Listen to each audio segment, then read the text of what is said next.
Hoje nós vamos assistir um vídeo sobre o coronavírus, a importância de se prevenir. Certamente, a sua vida já foi afetada de alguma maneira pela pandemia de coronavírus que vem causando pânico no mundo inteiro. A Covid-19, doença provocada pelo novo coronavírus, é nova no mundo da medicina. E por isso, muitos médicos e pesquisadores têm dificuldade em traçar estratégias de combate ao patógeno.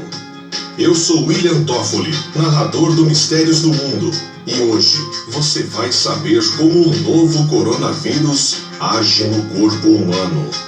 Se você gostar do vídeo, não se esqueça de deixar o like, se inscrever no canal Mistérios do Mundo e ativar as notificações.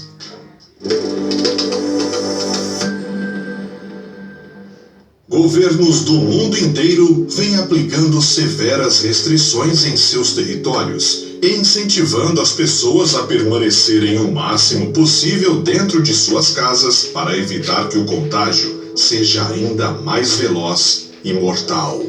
Como você provavelmente já sabe, o coronavírus é altamente contagioso e passa de uma pessoa para outra a partir das gotículas que são expelidas pelo nosso corpo. Por exemplo, quando tossimos ou espirramos. Podemos contrair o vírus apenas por conversar muito próximo a alguém que esteja infectado, ou por respirar o mesmo ar de alguém que esteja portando a doença.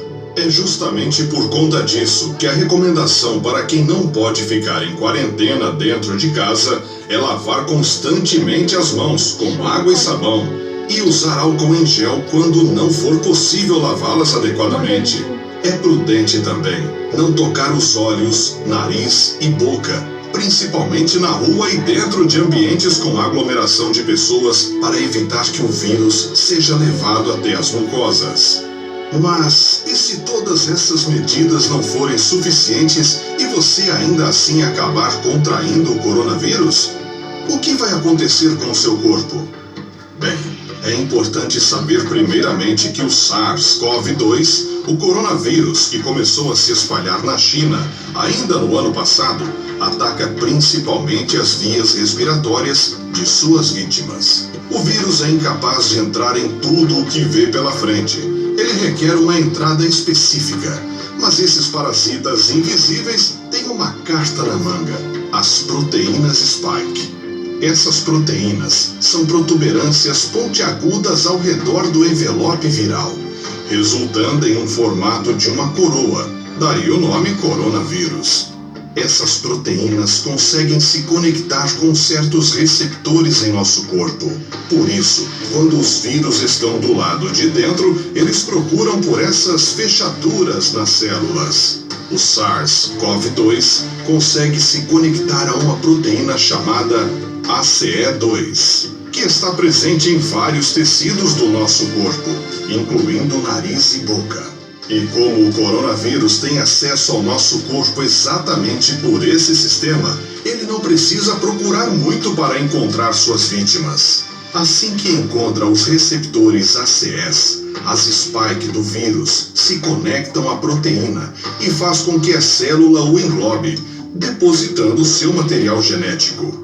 E então, a festa viral começa. O coronavírus transforma suas células em fábricas de RNA viral e proteínas, se reproduzindo. Invariavelmente, os vírus começam atacando a nossa garganta. Com o tempo, essas colônias passam a destruir nossas células, uma a uma, ligando uma espécie de alerta em nosso corpo, que passa a entender que algo não está certo. É justamente nesse momento que começam as respostas do corpo humano à infecção, que começa a se instalar. A partir de então, começam as dores de garganta, aparece a coriza e eventualmente acabamos desenvolvendo quadros de febre. A tosse, por sua vez, surge a partir da chegada do coronavírus em nossos tubos brônquicos, que levam o ar até os nossos pulmões. Lá, o corpo intensifica a briga contra o patógeno, podendo consequentemente provocar um aumento nos sintomas. Vale ressaltar que a Covid-19 não provoca sintomas graves em todos os infectados. Inclusive, é possível que você passe por todo o curso da doença sem sequer desenvolver uma tosse. Segundo a Organização Mundial da Saúde, entre todos aqueles que desenvolvem sintomas, 80% não passam de um quadro leve, com tosses, febres e eventualmente pneumonia. Por outro lado, 14% desenvolvem sintomas um pouco mais graves, como falta de ar.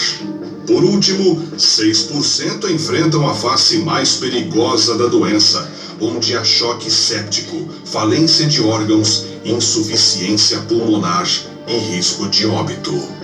A doença se torna muito mais grave a partir do momento em que o vírus sai dos tubos brônquicos e alcança as vias aéreas inferiores, traqueia, brônquios e alvéolos, que são pequenas estruturas que compõem o pulmão e funcionam levando o oxigênio à corrente sanguínea. Em alguns casos, o vírus age fazendo com que se acumule líquido nos alvéolos, ao invés de ar, e causando insuficiência respiratória. Esses pacientes precisam ser internados e mantidos com um respirador. A situação pode variar de quadros mais leves, em que uma pequena parte do pulmão é afetada, até casos mais graves, quando uma grande parte dos 2 pulmões fica comprometida. Estudos mostram que mesmo após a recuperação das pneumonias mais graves, até 30% da função pulmonar é perdida.